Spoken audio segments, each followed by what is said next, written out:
in art. Plet Bolipata's exhibit Imaginary Playmates shows artists inspiring artists as the pieces display influences of Mexican painters Frida Kahlo and Rivera. Plet joins us now to share her creative process from Casa San Miguel in Zambales. Plet, good evening. Great to have you with us on The Final Word. Good evening, Rico, and good evening to all your viewers. And welcome to Zambales. Wished we could be there to see your body of works, beautiful and amazing works of art. Tell us, Plet, why are Frida Kahlo and Rivera the inspiration and influence behind your new body of artworks? Actually, they're my influence, and I really wanted to make a work about them because I feel like they mirror my marriage to also a famous artist, Elmer Berlongan. And I feel like I could relate to how Frida, would respond when especially at the height of Diego's greatness, that she was always just the woman, in the shadow. This is how I see how we're the same. So I just wanted to, execute pieces that would sort of, show you how it's like to be married to greatness. Married to greatness indeed. And of course, Frida Kahlo, Rivera, these are iconic, monumental, global artists from Mexico. But share with us, Plet, why is it taken 10 long years since you've had a solo exhibition?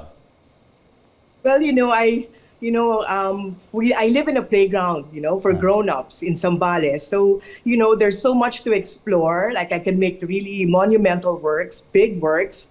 So I did mosaic, I did resin. Like I really wanted to explore how far my art can go. And when COVID came, it was really a return to the self and to my own individual skill, which is painting. And, I felt, and especially turning 60, it was like really important for me that I go back to painting because that is actually my true love. Indeed, the visual arts. And I can see a lot of beautiful works displayed on the walls of Casa San Miguel. But what were the emotions that ran through your head when you finished these pieces of art for your exhibition, Imaginary Playmates? I had to get away from the farm to actually finish the last 5 paintings because I was a little bit too distracted here to be in the farm. So Emong allowed me to move to Manila to stay there for 2.5 months because, painting is really silence. I mean, it really requires silence of the mind, silence of ideas to really capture what you want to do. And so when I finished the paintings, or even while I was painting, I would always stop, and try to remember like 30 years ago, when I first picked up the brush, this is exactly, all the feelings came back and everything I learned in the past 30 years about paint, it all just came back. And I was like so happy at the same time, so sad that these paintings, are going to leave me at some point. Absolutely. I feel attached to them. These are very personal. So, it really, sometimes I sit down and I kind of cry, I always feel sentimental when the works leave my studio. I know, I'm sure you don't want to let any of these works go. How many of them did you produce for Imaginary Playmates? I'm sorry? How many works did you produce for Imaginary Playmates? I did 15 works, 15. Some of them I started early during COVID. And, I didn't continue, I still was doing many other paintings. But then I went back to it the past 2.5 months to finish. I felt like I was ready to finish the show. And sometimes your heart, it tell you when you're ready to finish, when you're ready to begin something, it just comes to you. That's true. That's true. Maybe there was one work there or several works there that it was halfway finished and then you just couldn't get to the finish line. There were like stumbling blocks. You look at it and it's like, why? At one point it looked like a watermelon and I was like, why? What do I need to do? And it only when I got to Manila, I was like, oh, I shall do Rivera's flowers. I mean, it just came to me. I mean, so there are roadblocks, there's stumbling points, but painting is about really overcoming all of this, and you'll get there, but you really have to be patient. And I'm very lucky. The gallery that works with me was very patient. We've like scheduled the show many times, and I said, no, I just really want to take my time. I really want to, really want to give it my all. So they were very patient. You really have to be in the right environment to finish a work of art. I'm sorry?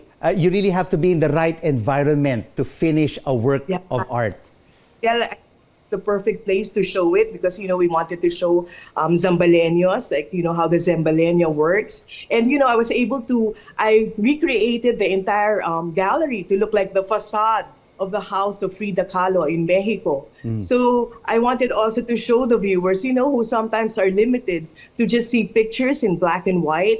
And, some people were surprised, really? This is like how their house looks like? And I was like, yeah, this is what I wanted also to give to my audience. It's perfect. I mean, walls have been repainted.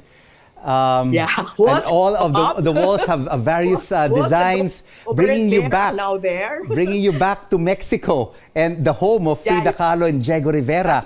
But I've seen a lot of beautiful works right now on our screens, Plet. What is your most favorite work or works from this exhibit? Is there one that stands out in your heart? I think the one that stands out is the point that I really was supposed to make was about women artists. And I think that's the painting where Frida and I are angry. We're mad women. Because the question is, why are there no great women artists? And I thought that was just a question to myself because I was married to Elmer Burlongan. But that piece of paper that character is holding, Frida, was actually from a magazine. I think it was Vogue or Elle. So it's really like a global question. It's just like, not me. It's like there's something about being a woman. And I think, I was able to express myself because normally most of my characters are, like their mouths are closed. It's like a portrait. But this one, I made them angry. Like, they had sort of a strong expression. And, I felt so victorious after that painting, and I scratched out, the male painter. It was very therapeutic. But I felt, I felt like I made my statement in that painting. Absolutely. You made your statements in all of the paintings. But this is truly a unique, each work is truly unique because as I can see, I mean, usually an artist would paint on one empty canvas, fill it all up. But this one are in round, oblong shape. The figurative works are in oblong shaped pieces of canvas. And then it's below them are different designs. Why did you decide to take this approach?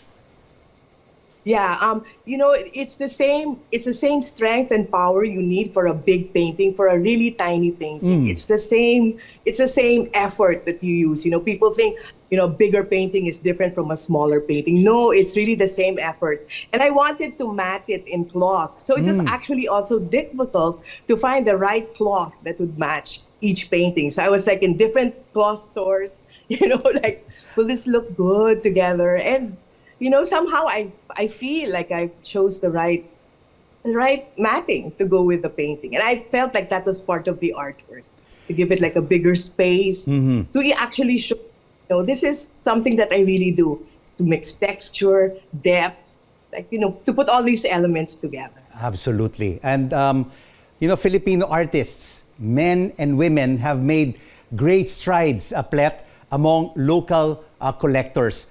Where is the Filipino artist right now in the global art platform? Have we been able to cross that boundary into international fame?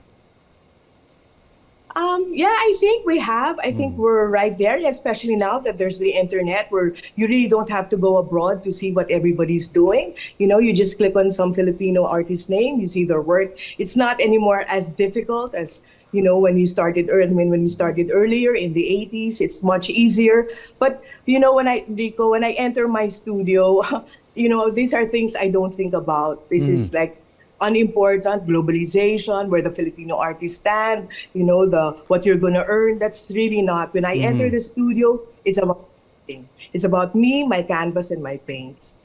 And, So that's where the success is. It's there. It's in my studio. and finally, Plet, are we going to see these works of imaginary playmates outside of Casa San Miguel? Will they be brought to Manila? Will they be showcased overseas? I'm just going to go to Art SG in Singapore in 2024. And so I'd like to invite everyone to please come to Casa San Miguel, not only to see this exhibit, but to see the other artists from our local community who work equally as hard as I do, to hone their craft. And so I think, coming to Casa San Miguel to hear music, to see artworks, just food for the soul.